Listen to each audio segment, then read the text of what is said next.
Hey, John, I'm so excited that we get to spend this time together on the podcast today. Welcome. Me too, Sonia. Thank you for having me. It's a pleasure to be able to record our conversations. Yes, we've had many, and I'm just excited for today's conversation because every time that I've talked to you, either online or in person, you bring so much presence and just warmth and kindness to the conversations and also curiosity. So I'm just really excited to just share the space with you today. Oh, please go on. Don't stop. First time that we connected, you were telling me like, "Oh, like I'm just finishing a book or I just submitted my book." I can't remember exactly where you were in the process. And it's like, "Oh, like a lot of these topics are things that I think about too." So like tell us about A Guide to Thriving and then we'll just kind of start jumping into it. Yeah. So I think I spent most of my life in survival mode. I grew up in Caracas, Venezuela, and it was a very dangerous place. I moved to Canada in 2009. I'm in Toronto now with my family. The year I left Caracas, by some estimates, there were 52,000 violent murders in the country. So it was a very dangerous place to grow up. If you took the wrong turn, you could end up in a really bad situation. So survival mode really, really helped me. This state of survival mode of hyper awareness, this state of really nervous system activation was really, really useful for me for most of my life. When I turned 40, then I spent about 2.5 decades in the corporate world. And when I turned 40, I started doing some inner exploration, started working with a coach, started doing some somatic work. And eventually I ended up figuring out that I didn't have to be in survival mode all the time. And this shift into thriving, which eventually led me to the program that you also did, Sonia, at UPenn, uh, kind of created this tremendous curiosity about what does thriving look like? Because until that point in my life, I didn't actually think there was a different way to go through the world. So it was kind of like a life changing moment, and I can give you several epiphanies and this nice, neatly packed stories about how it happened.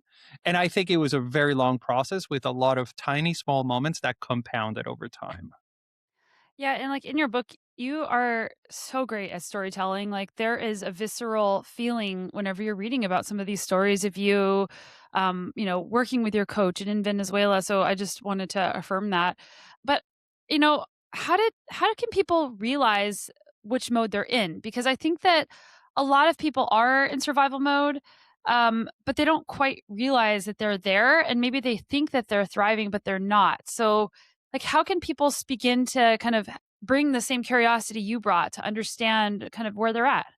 Yeah. So, three things. Number one, you can go to my website and take a quiz. Set that aside. I've asked the question, have you ever been in survival mode, to hundreds of people? And everybody except for two people said, yes, I have. And they know Mhm. exactly what it feels like. So I'm going to take a wild guess and say that most folks understand when they're in survival mode. It's a little bit harder to notice when we're thriving. So the way I see it is there's this model, this map in the book that has 9 different dimensions, and that includes our thoughts, our emotions, our beliefs, and our somatic states, how our body is feeling. And if we attune to that, we can sense whether we're in survival mode or not. What I would say is that for most folks, survival mode feels a lot like a narrowing of vision. Like there's this hyper focus, this fear, this negativity bias, this we notice everything that's wrong, and it's really hard for us to pick up on what's good. It can also have a lot of somatic experiences like tense shoulders, feeling pressure in your chest, or shallow breathing, uh, migraines or headaches or back pain. All of these things can be kind of the result of being in this state of survival mode. Now, again, survival mode isn't necessarily bad, because if you're in Venezuela, like I was, it was really helpful. it can be really harmful if we get stuck in that mode, even though the threats that we're facing are not necessarily physical, they're psychological threats. So that's what I'm suggesting in the book, that if we can create awareness around a state of survival mode, then we can find ways to go into this thriving mode. Yeah, I love that you have the 9 different dimensions of this because I'll share a personal story.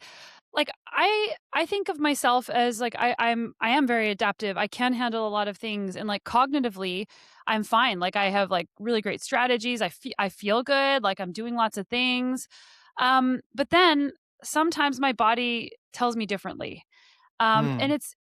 and I used to ignore it because I'm an athlete, so it's like, well, you just keep going and, you ignore the feelings or you ignore the hard things and you just you push through the pain in your body. Um, and so something I've been really trying to pay attention to is even though cognitively I'm not stressed, is my body stressed? And so when you were talking about the somatic experiencing and the work that you've done in that section of the book, I found that very fascinating because I think there are a lot of people that think like mentally, like, I'm fine, I can do lots of different things, but they're not attuned to their body. So like if somebody's like me, but hasn't actually actually realized this, what are some of the first steps that they can do to say, okay, like mentally I don't feel stressed, but my body might be telling me otherwise? It's a wonderful question. I was one of those people who believed that my body was the servant of my mind, and it was this meat sack that I was driving around. There was a little, a little person driving it around inside my brain and deciding what to do. Turns out that the mind body connection, and of course there are millenary cultures that have been saying, especially in the East, that have been saying this for thousands of years. This is not new. Now science is finally catching up to the idea that you cannot separate the two, that even as it relates to consciousness in neuropsychology, now they're understanding that the feeling, the consciousness isn't just in the mind. There's a connection between the two. Now, to answer your question, I think for me, what worked for me, and by the way, what works for one person may not work for the next person. So I think it's important to try and figure out what works best for you. I try meditating. I have a meditation cushion right here in my office, and I tried meditating for 2 years and I hated it. It was awful. And I just kept forcing myself to do it because my mind said, you need to meditate. Yeah. You need to figure out a Or way. everyone else told you that you need to meditate. Exactly. Mhm. And so I was sitting in my meditation cushion saying, clear my mind, clear my mind, clear my mind. Of course, it didn't work. Then one day, a good friend of mine, she said, "Oh, have you ever tried a walking meditation?" And I tried a walking meditation. It was life changing. Just the Mm, fact that I was moving my body. And eventually, as I started doing that, I started noticing how I took every step, and I started bringing a little bit of awareness into every moment. And it's a practice. It's a skill like any other one. I think somatic awareness is something that we learn. Of course, we are not taught that when we're kids because after the cognitive revolution we were told, if you're smart, then you'll be successful, and if you're successful, then you're safe. That was kind of mm. the logic around it. I think that's slowly getting deconstructed now, because I mean, AI is much smarter than any of us, and maybe success isn't the end all of life, which is an interesting kind of idea that came through as I was writing this book. The difference. A lot of people define success as thriving and thriving as success, and I think they're two very different things. Um, I think success has a lot to do with money and status and power and extrinsic motivators, and those are all great. And by the way, I want to be as successful as the next person. I think that's really important. I think thriving is more intrinsically driven. And what I suggest in the book is that thriving is driven by agency, which is a big theme, uh, meaning, and connection. And by connection, I mean social connection, or human connection, connection to nature, connection to the transcendent. So I think we decided at some point to trade off success for thriving. And so you have a ton of people who are incredibly successful by all those extrinsic metrics, but are not thriving at all. Mhm. My hope is that at some point in the future, somebody asks me, "Hey, John, how you doing?" Well, you know what? I'm not that successful, but my God, am I thriving? Can we change a little bit the way in which we look at what a good life is? I love that. It's so funny. There's so many things that I want to talk about, but like in 2015, I did a TED talk defining success at 17,769 feet. And I've been also asking similar questions of like, why are we defining success based on these outcomes that don't guarantee and most of the time do not deliver this feeling that we're seeking, this experience of thriving. But first, I want to go back to what you said about mind body connection because I used to think that I had mind body connection because I could feel my body. Like everyone's like, "Oh, you're an athlete. You're so aware of like every little thing that your body is doing. You can feel your body."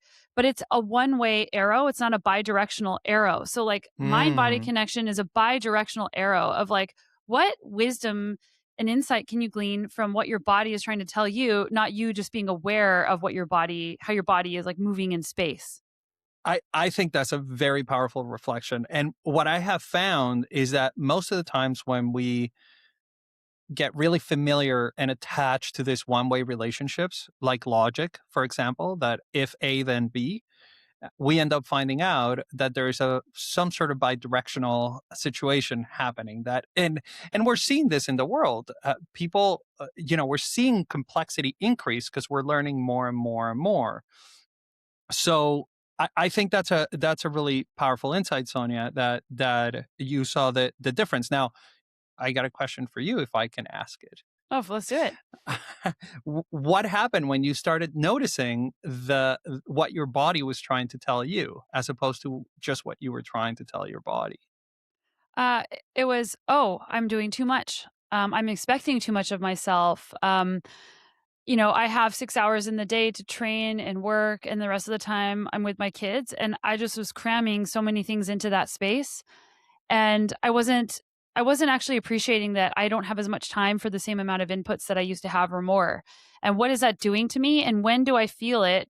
When do I feel this, like, constricting feeling that is not leading to how I actually wanna show up? And I realized for myself, I feel the worst when I'm rushing, and I was Mm, rushing. It was like the when I dropped my kids off at school or whatever, it's like the timer started, like a stopwatch or like timer, and I just started rushing through my day. And that feeling is not a good feeling for me. So now I'm very aware of that feeling, and so my body is telling me, "Hey, like this is too much for us. Like stop pushing us. Even though you have the energy to do it, that doesn't mean that you should do it. So like how do we like slow this down a little bit?" And that's my work is to slow it down a little bit, and I've gotten better at it, but I still fall into the old habit of like more, more. yeah, and we've been trained. The system is built for more and more. Hmm. That's the system. So I was telling you that I spent about 2.5 decades in the corporate world, and this idea of more and more and filling up my calendar. And we see this now, there's all these trends, quiet quitting and quiet cracking and, Hmm. you know, office paranoia. There's all these things where people, we're letting our calendar, we're filling up our calendars to feel like we're valuable. And then we're letting our calendars run our lives. So we've become subservient to this calendar that just has back to back to back to back meetings. That was my story. So I left the corporate world to go into a startup, and this was we were in the middle of trying to figure out if it was going to go from a startup to a scale up. So I was brought in to raise some capital and to kind of fuel the expansion of the organization. We raised a Series B of $150 million, and I had the title, I had the team, I had all this stuff that I always wanted, and my calendar was running my life 16 hours a day, 7 days a week. It was really intense. And so after we finished the race, I went to Los Angeles to buy some facilities. And I was exhausted. As I flew back, I got hit with COVID. This is in 2021, early 2022. Got hit with COVID, and I was on a call with the technical team of the organization, and the call got heated up really, really quickly. I had no more resources, no more. I was completely overwhelmed. Survival mode completely took over my life. So I ended up shutting down my laptop, and I closed my laptop, shut off my phone, and I heard my two kids. I'm now in my home office. My two kids were playing down in the basement, and I went down and I sat with them. They must have been 9 and 6 at the time, and they were playing Legos. And I started playing Legos with them. And for the first time in, I think, 8 months, I found myself being present. Mm. Because for the rest of the time, my thoughts were racing. I was answering one email, running from one meeting to the other, doing all the things that I thought I had to do, but I hadn't been present. And my kids noticed that. And in that moment, I realized that I was, building this incredible life, but it wasn't the life that I wanted. So that evening, after we put the kids to bed, I was sitting in my favorite chair, and Adriana walks in and she's like, "Hey, John, are you okay?" And I said, "I think I'm done." And so it took me 2 weeks to untangle myself from the organization, and then go on this entrepreneurial journey and go to MAP, and go back to school.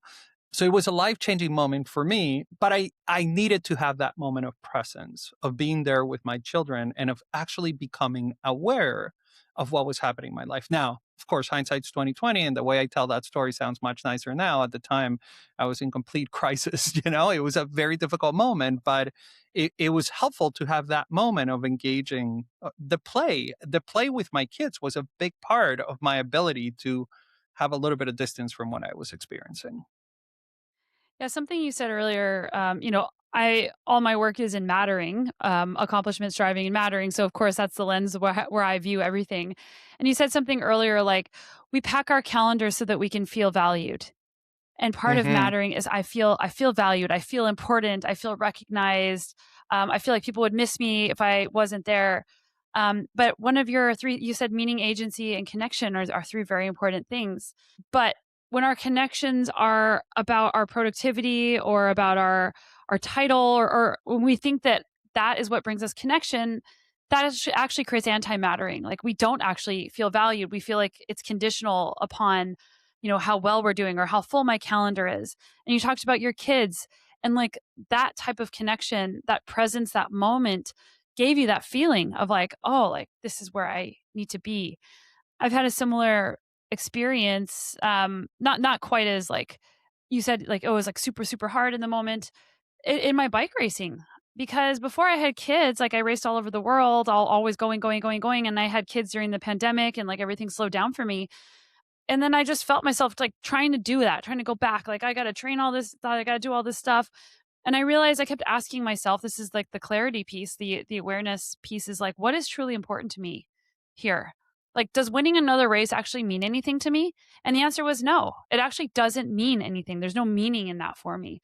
So I asked myself, well, what do I need? Like, if I don't feel like I matter and I'm trying to push so hard to thrive, what do I need? And the answer was connection, deeper connections with my friends, deeper connections with my family. And in order to do that, I had to stop working as hard Mm. in those areas. So like I love that story because I just heard a small reflection of my own experience.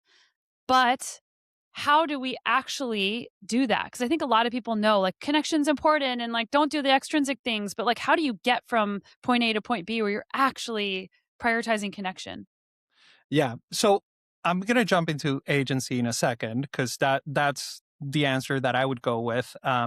By the way, I don't think it's the only answer, but I think it's the one that I have found and that I found in the research that I was doing for the book that kept coming up over and over again. But I want to talk a little bit about mattering because it's such an important concept. And I think it's in the zeitgeist, and it's something that's gaining more and more traction because so many people feel like they don't matter. And the lens that I use in the book to talk about mattering is beliefs. And what I would say is one of the most pervasive beliefs in my work with clients that I see coming up over and over and over again, and it's a huge driver of people's lives, has two sides. It's like a coin with two sides. On one side is I'm not good enough. Mhm. And on the other side is I have to prove myself. So they're kind of both very similar.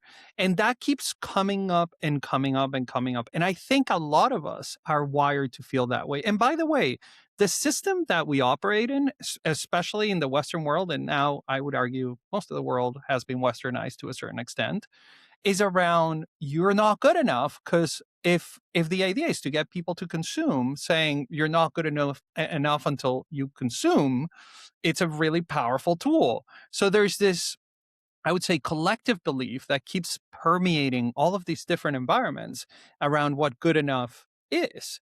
And it's interesting because I ask my clients sometimes, well, what would happen if suddenly you were in a coma in a hospital?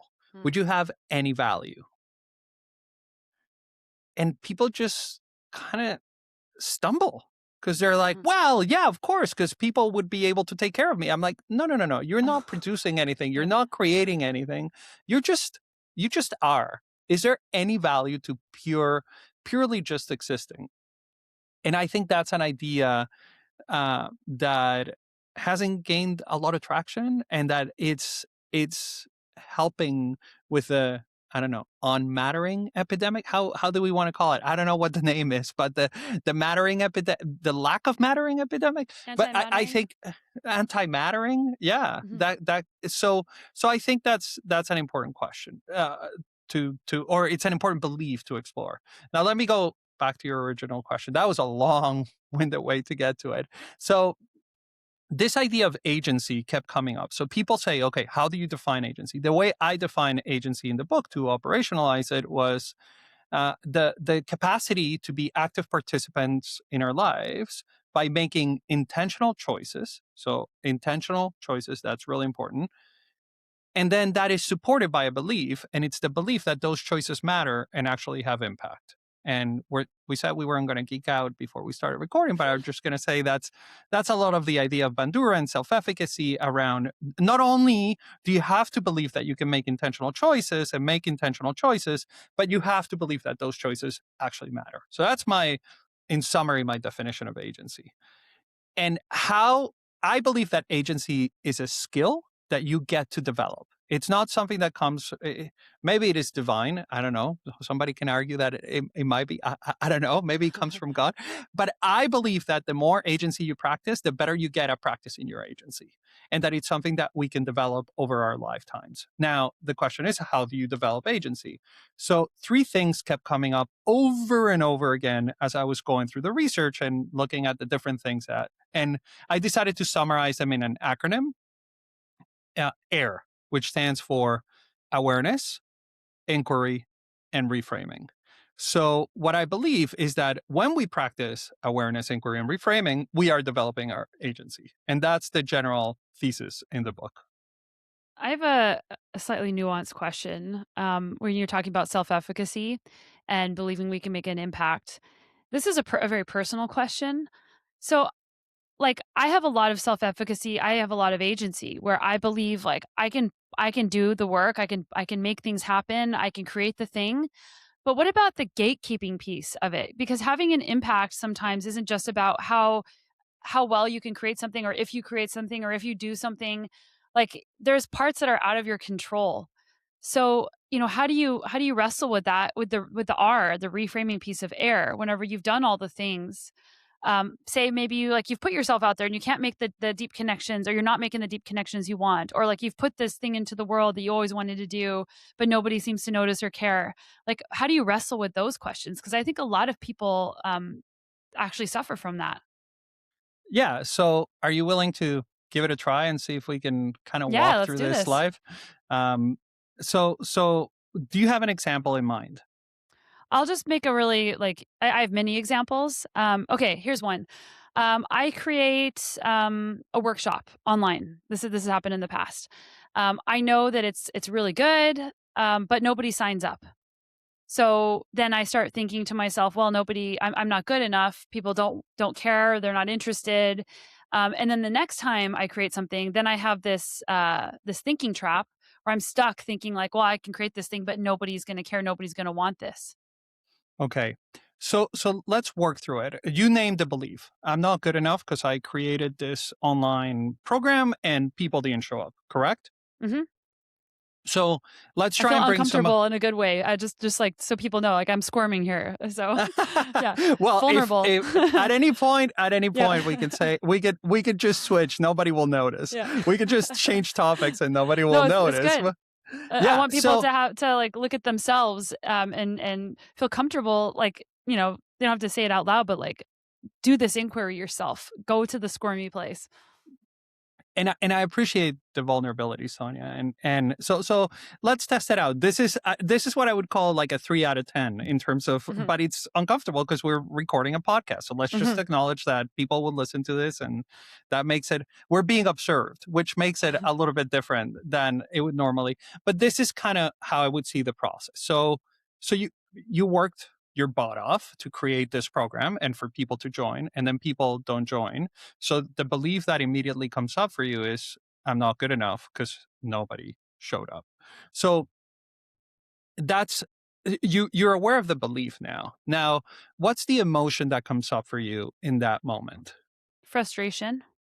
Okay, frustration is a perspective, is a perception on what's happening. But if you had to kind of distill it down to the emotion that you're feeling in the moment, what would you say that is? I'd say probably more I don't know if it's anger or if it's something else. I don't really know. Okay, 'Cause I was just interesting. labeling it as frustration. Um, I'm trying to think. Just give me a second let me try and figure out go into my body and listen to what it's telling me. Okay, so let's do that. I think it's probably sadness. Okay, so we've talked about potentially anger came up right away, and then maybe sadness underneath that anger. So since you were checking in with your body, how does that sadness feel in your body? It feels heavy because like, anger is more energetic, sadness is, like, a heavier, like, kinda dragging down feeling. Okay, and where do you feel that? I feel it kind of in my, like it's like the diaphragm sinking down, like, just, Okay, like yeah. so the diaphragm is sinking down, and so can we let that sadness be here for just a moment? Mhm. If we were to talk to that sadness and ask it what it wants to say, what do you think it would say? I just wish people could see me. I just wish people could see me. And it's tough, right? Not being seen, especially when we work so hard for something. So I'm curious if people, this desire for people to see you, what do you make of it? Well, I think part of it is, like, I know I've struggled, had struggles in my life, and I know I can be so helpful, and I just wanna help alleviate the suffering, and I wanna feel Mhm. useful in the world. Okay, so there's a story of usefulness and there's a story of being seen and of helping people. So there's a lot of really important things for you here. So now that we have this kind of full awareness of the situation, let's kind of inquire a little bit more into it. Are you open to doing that? Sure. Okay. So what is it about making change in the world that is so important to you? These are I love this, and, okay, I'll stay in system 1 and not go into, the analysis of what you're asking me. What is so important? Because this is my purpose. Your purpose. And what is so important about having a purpose? Because it gives you a way to like, a place to put your energy in a way that is meaningful to you. Okay. So we're talking now this emotions that came up for you, a little bit of anger, a little bit of sadness, the belief of I'm not good enough. All of this awareness that you created has now shown you that this work that you're doing is really purposeful and really important, and it's like part of your life. Mhm. Now, who would you be without that work? I don't know. I would I would just feel, like, aimless without it. Hmm. What does it mean to be aimless? To be just, like, stuck. To be stuck. So what would stuck look like for you? Dark, no energy, not moving forward, no, like, no interest or novelty, Okay. no connection. So what we've come at now is a bit of a polarity, right? Mhm, Because on one hand, we have I created this work, I did all of this, and I put all of this effort in trying to create something amazing. And if people show up, I'm good enough. So that's my purpose. And if I fulfill my purpose, then I have a happy life or a thriving life Mhm. or whatever we want to call it. And on the other side, we have this other side of the pole, which is, well, if I don't get to do my work, then, I go into this really dark space where my life has no meaning. You see how deep we've gone in just a Mhm. couple of minutes. Like now we're getting to kind of the core of it. So there's a bit of a pole, two poles here. And as we know, most things in life are some shade of gray, not black or white. So I'm curious, what would it look like for you to move forward in this work that you're doing somewhere in between the black and the white? I think I already operate there in terms of actions. You just keep going and you keep, like, trying new things and you keep learning and you keep but, like, this is, like, the treadmill of trying, right? There's, Hmm. like, this treadmill of, like, if I just gotta get it right, I just gotta get it right. Um, but then But, the but polarity of the emotion, is that what you're asking me? well, because you, in terms of your behavior, your actions, Mhm, as you said, you, you are trying to get from this dark place to the light place, right? from mhm, from the shadow to the light. mhm, And your actions, and you will push through and do whatever you need to do in order to get to the light. That's mhm, understood. mhm. And I mean, I'm guessing that's one of the reasons why you were so incredibly successful in your career as an athlete, right? So, Stubborn? because it Mm. requires, well, it requires a tremendous amount of perseverance and of, I'm going to keep going and keep going. What I'm asking for is, assuming that life isn't going to be this dark shadow place, and it's also not going to be this light place where you're actually fulfilling your purpose every day and doing all of the things, but life is actually going to be somewhere in the middle. What would be the most kind of rational in your mind as an objective observer, if you were an objective observer, which you can't, let's just try it out. What would be a place in between those two poles that might work for you? Well, it's actually where I'm at now. I actually Hmm. recorded a mindfulness in action that came out about this. Is like instead of trying to go so big, go try to go smaller. And I learned this from Eileen Schaefer, and she did this. She's in our alumni. She did this workshop on transitions, and she actually said go smaller. So it's like okay, like let's slightly change our expectations. And I'm trying not to be perfectionist, but I've always been a perfectionist. I have very high expectations and standards for things. So it's like, how can I go smaller so that I Pause could for a see the second. light? Sorry, I'm just gonna jump in here Yeah. because there's interesting. Another belief came up here, Mm, which we could again go through the cycle. But this idea of, I've always been a perfectionist. So your identity now is tied to this idea of perfectionist. And a perfectionist is somebody who achieves the light side. Remember, we talked about the two poles, the mhm. shadow and the light. You would achieve this light side and stay in this light side because that's what perfect is. And it seems by the work that you're doing with Eileen that you found some sort of middle ground. Now, if you were always living in the middle, in between these two poles, what would that say about you? That I'm actually more balanced. Ah, so now you've gone from being a perfectionist to being balanced. Well, I don't think I still am a perfectionist. But I recognize the drive, and then I cannot do it. I would say that's the reframe. This idea of, we tend to have these beliefs about ourselves.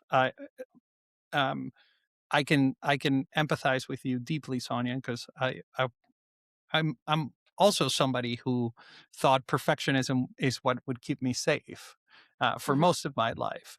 And then this you introduce this idea of balance, which I think it's a beautiful word and a really powerful word that doesn't really. There's kind of a tension between the idea of being perfectionist and being balanced, because balance means that things are always changing, right?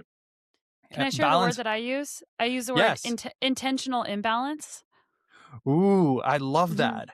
'Cause I That's don't believe in phenomenal. balance. Yeah, it's intentional imbalance. It's like everyone's like, "How do you do all these things?" It's like intentional imbalance. I choose the 1 or 2 things that is gonna be the focus for now, and I know that everything can't be number 1.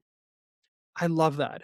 So let's close the loop now and look at the original experience that you had that brought this sadness and this anger, that you created this course and nobody signed up for it. If you look at that through the lens of intentional imbalance, what does that say about you? I actually don't know. I would tell myself though, this isn't your fault. Like Uh, you can't force everything to happen. It's not your fault. So like the intentional imbalance would be like you can't control everything. So in mm, the control is like yeah, so the imbalance piece is I don't have control all the time. that's beautiful. I don't have control, and this isn't your fault. That's a beautiful reframe for the situation. Now, if next time you're trying to launch a course, you go into it with this idea, okay, I've done the work. I've enjoyed building the course or building whatever it is that I'm going to be teaching. Um, but if nobody signs up, it isn't your fault and it's not something you can control. How do you think you would react if nobody signs up? And this is hypothetical speculation that we're doing here. Yeah, I mean, I probably would still feel the same things.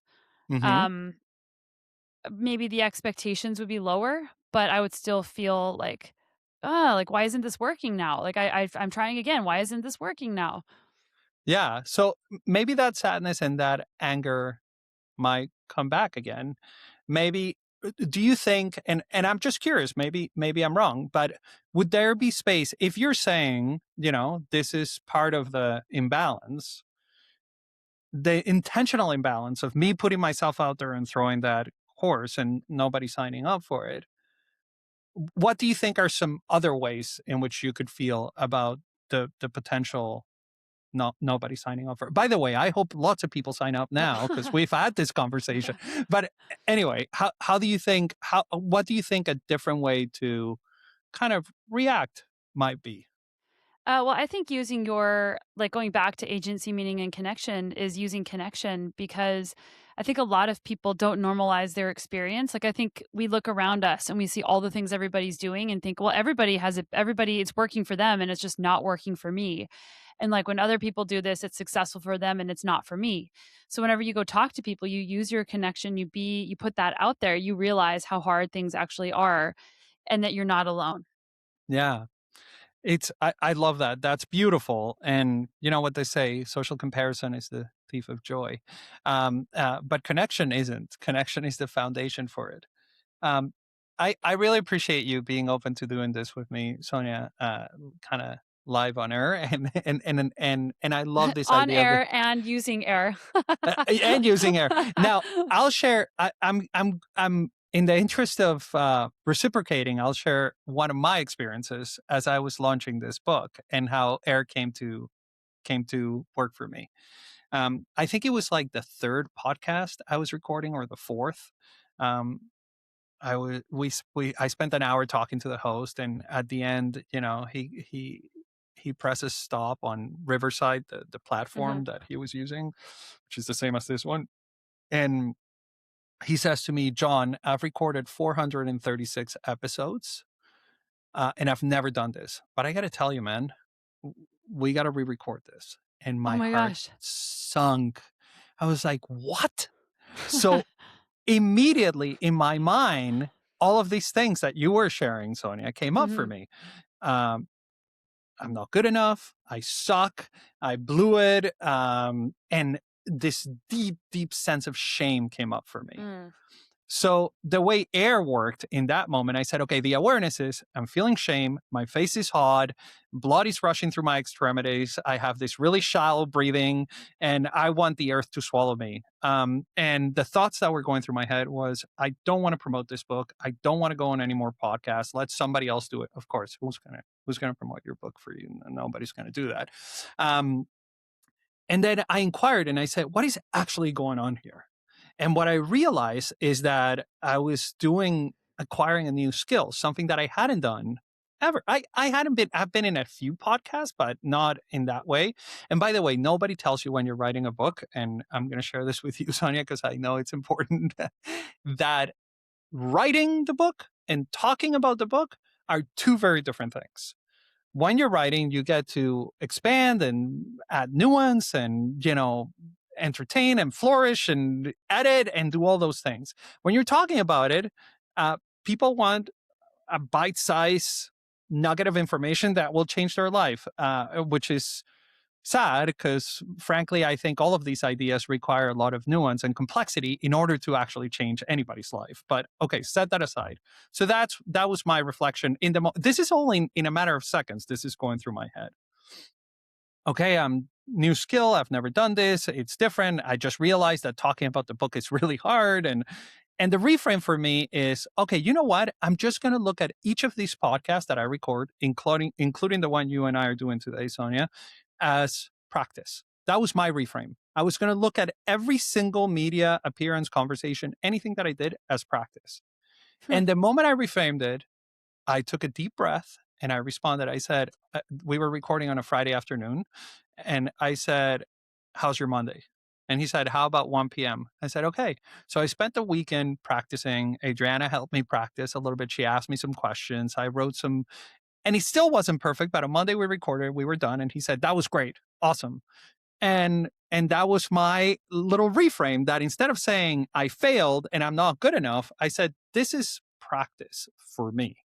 And that little change helped me go through, I don't know how many podcasts I've recorded, and some were great and some weren't. But when you're practicing, you're supposed to screw up sometimes. So that's my story of air working for me. Thanks for sharing that, and now I'm gonna bring in some nerdy science because I have to. Do it. So yeah, so, like, my work, I've been doing this major taxonomy of all the different types of goals out there. There's many different types. So, we are talking about when we talk about achievement goals, we're talking about performance goals, which are demonstrating competence, and then we're talking about mastery goals. Those are, like, 2 different kind of types of achievement goals. So, like, if you're thinking about performance goals, like, I need to demonstrate my competence on this podcast to show that I'm like, that's a very different constricted feeling than a mastery goal, which is like a learning goal. And Caroline Miller talks about this as well. But like, it's a mastery goal. It's like, okay, I'm coming here with a learning mindset so that each time I show up to the podcast, the start line, whatever, like the goal isn't to show my competence or to like perform at the highest level. The goal is to learn. And there are times where you do need to have a like more of the performance mindset, like if you know, but oftentimes this learning orientation, this mastery orientation of I need to continue honing my craft, and this is another experience, another opportunity to do that. The word opportunity goes so far, and it changes how you show up to the experience. And like you said, you still have to do the work. I love that. That's beautiful. I think um, I can't wait to learn more about competence versus mastery goals. This is fascinating. Oh my gosh, there's so much. Okay, so I want to go into we talked about identity a little bit. You're talking about you have a perfectionist identity. You and I have talked a little bit about performance-based identities, and we had a friend colleague that we both have. I think we've both spoken with him. How does that performance-based identity show up for you and in your book? Yeah. So first, let me define identity in the way that because we like to define terms because one person might be thinking about identity in a very different Mhm. way that we are. I was hoping I you I would. I define identity as a bundle of beliefs. That's my definition of agency. When we have all of these beliefs that stack together about ourselves, about our position, our role in the world, about the world itself, and once you stack all of that up, that creates an identity. Now, what I have been working really, really hard on since I started. I mean, the journey for writing this book really started about 7 years ago. And I would say that's when this work started. But about a year and a half ago, it's when I was finishing the manuscript and starting to submit it and all that stuff, was that it finally landed for me that one of the arguments I'm making in the book is that if most of what we see in the world is filtered through our beliefs, and our beliefs are kind of like these lenses that we put on, that tint the world in different colors, if we can change our beliefs, then we can change our identity. So the way I look at it is that instead of looking at something as just an identity, if we can kind of break it down into little pieces and look at the beliefs that are underneath that identity, then we can challenge those beliefs. And what I have found, at least in my experience, is that I haven't yet found a belief that you cannot challenge. And I'm going to put this idea out there for anybody who's expert on beliefs, uh, to see if they can propose a belief that you cannot challenge. So if most beliefs, and I'm not going to say all because we try to not talk in all or nothing. In science, we don't talk in all or nothing. But if most beliefs can be challenged, then most identities can be changed. So, and this, I think it's a very important point, especially today, because we're holding on so tightly to our identity, right? I'm a perfectionist, or I am a Democrat, or I'm a Republican, or I'm a liberal, or I'm a conservative, and all of these different things. And then we're attaching ourselves to all the beliefs that come with that identity. So if I'm a liberal, it means that I have to believe one, two, three, four, five, six, seven, eight, nine, 10. And if I'm a conservative, I have to believe one, two, three, four.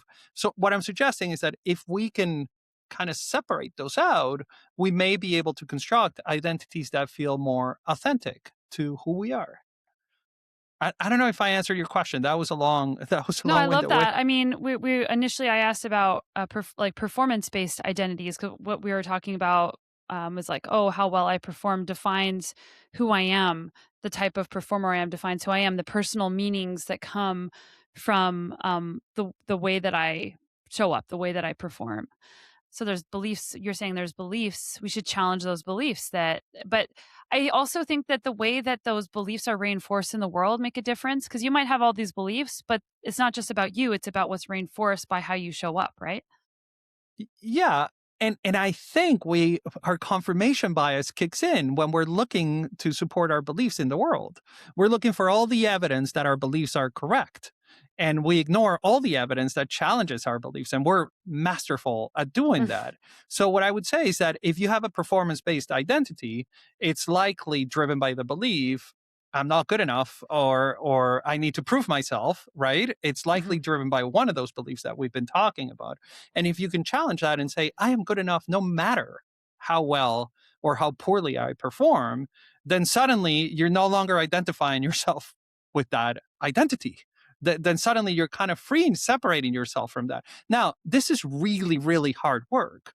And it requires, because again, beliefs are how we navigate the world. Just as they tint the world, they also help us navigate it, and they're very useful. So if we started questioning every single belief that we have, that would be a lot of work, and we wouldn't have time to do anything else. But some beliefs are worth questioning. That's what I'm suggesting. So what's been the biggest belief that you've questioned and altered as part of who you are? Well, the one we've been talking about here, I it's interesting because I had a meeting with my publisher. We meet every week, and a couple of weeks after a book was published, he's like, "So okay, we're gonna start sending you daily reports so you can track." And I said, "You know what? Are you happy with the performance of the book?" And they said, "We're very happy." And I said, "Okay, I don't want to know anything else. Don't send me reports. Yeah. I don't want to see how many copies I'm selling. I don't want to see.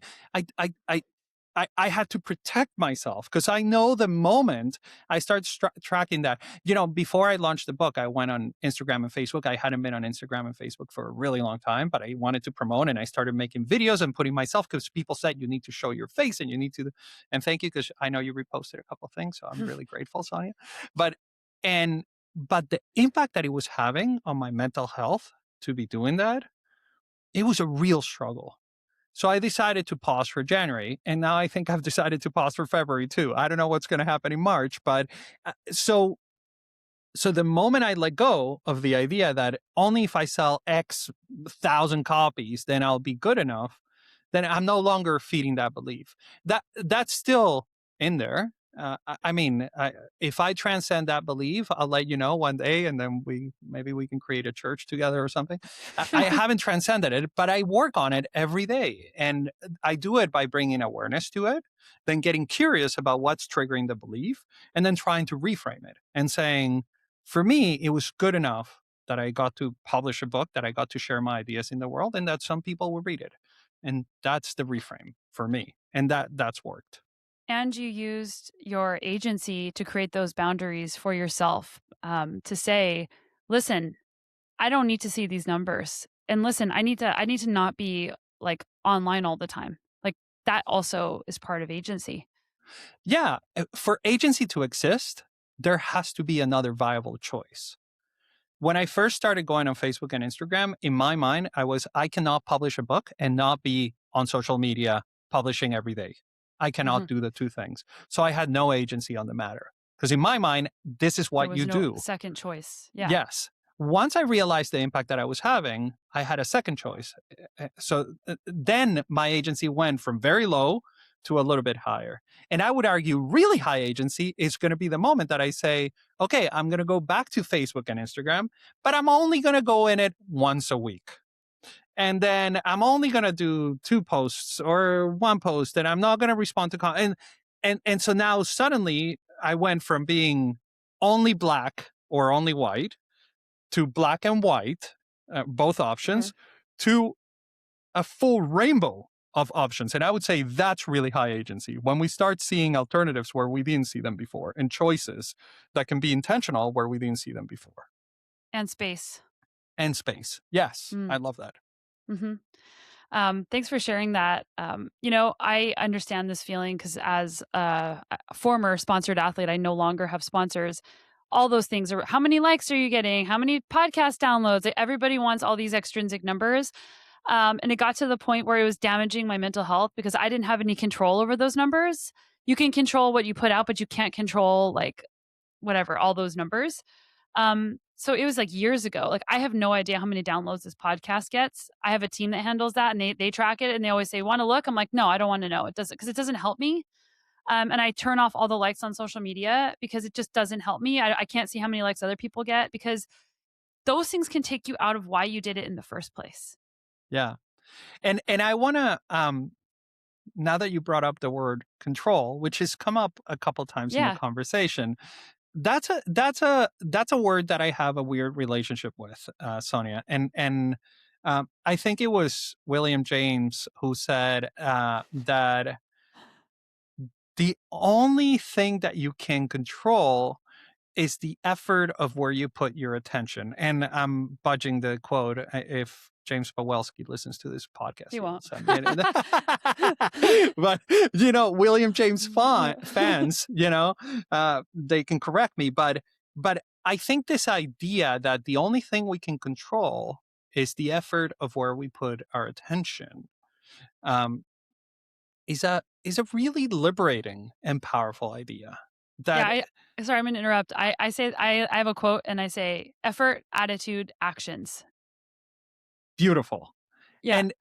And it all stems from attention, right? Mhm. So Yeah. where I put my attention matters tremendously, and that's all we can control. If I put my attention to moving my arm, or if I put my attention to working out, or if I put my attention to writing a book, or to posting on social media, or to looking at how many likes I got, that's the extent. That's as far as my control goes. And I think to me, that's been a really liberating and powerful idea. And, to just, like, wrap all these things together, it's like AIR, your framework, directly impacts where you're putting your attention. It's like a cyclical experience. Your attention is such a huge mechanism of your thriving, or if you're in survival mode, what you're paying attention to.